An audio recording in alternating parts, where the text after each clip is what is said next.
Let me tell you about a deal.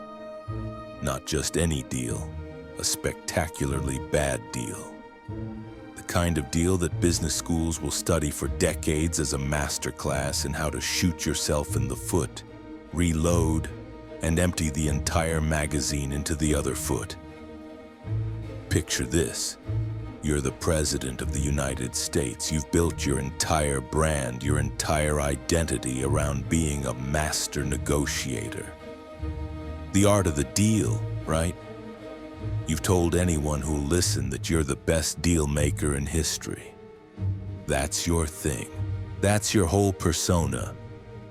So naturally, when you decide to get tough on China with tariffs, you immediately kneecap your own farmers, the people who voted for you, who believed in you, by cutting them off from their largest export market. But okay, maybe that's just the short-term pain for long-term gain, right?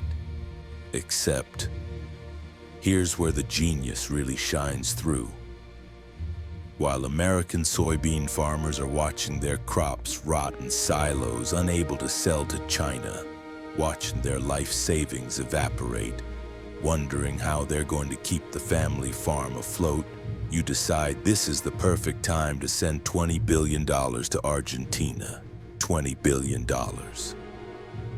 Now, a competent deal maker might ask, gee, what will Argentina do with this financial lifeline and economic stability? Could they possibly use it to eliminate their soybean export taxes and undercut American farmers in the exact Chinese market we just lost? But that would require thinking one move ahead. That would require understanding that economics isn't a zero-sum game where you can just will things into existence through force of personality. So Argentina does exactly what anyone with half a brain could have predicted. They drop their export taxes, immediately sell millions of tons of soybeans to China at bargain basement prices, and become China's new best friend in the soy business. And China's thrilled. They're getting soybeans cheaper than they ever got them from the United States. They're probably sending thank you notes. Meanwhile, back in Iowa, in Nebraska, in Illinois, the American heartland, farmers are losing everything. The Chinese market isn't coming back. Why would it? They've got a cheaper supplier now. One that we helped stabilize, one that we gave the financial breathing room to undercut our own producers. This is the art of the deal, ladies and gentlemen. This is four-dimensional chess. You start a trade war that devastates your own farmers. Then you hand billions of taxpayer dollars to a foreign country so they can swoop in and permanently steal the market share you just surrendered. It's almost impressive in its incompetence. And the excuse? We're supporting an ally. We're helping President Milei.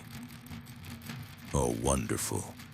I'm sure the family farmer in Iowa watching his sixth-generation farm go into foreclosure is comforted to know that his financial ruin is supporting geopolitical strategy in South America. Here's what a real deal maker would have done. You don't give Argentina a dime until you've resolved the China situation. Or at minimum, you attach conditions. Here's your bailout, but you don't undercut American agriculture while we're fighting a trade war. You coordinate. You think ahead. You protect your own people first. But no. Instead, we got a clinic in how to lose leverage, alienate your base, strengthen your competitors, and hand your adversaries exactly what they want, all while claiming victory. The farmer who can't pay his mortgage, he's the cost of this deal. The rural communities collapsing, that's the price of this genius strategy. The permanent loss of market share to Argentina, that's the legacy. You know what they call someone who negotiates against their own interests? Who strengthens their competitors while weakening their supporters? Who creates crises and then makes them worse? They don't call them a deal maker. They call them a mark. And the truly beautiful part, even when it all falls apart, even when the consequences are undeniable, there won't be any accountability. There'll be excuses, deflections, claims that this was actually brilliant and we're all too stupid to see it. Because when you've built your entire identity on being the smartest guy in the room, admitting you made a catastrophic error isn't an option.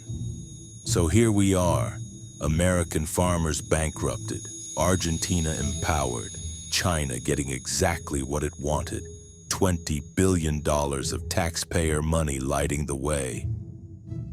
Ladies and gentlemen, this is what happens when someone confuses bluster with strategy, when they think a reputation can substitute for competence, when they believe their own mythology so completely that they can't see the disaster they're creating.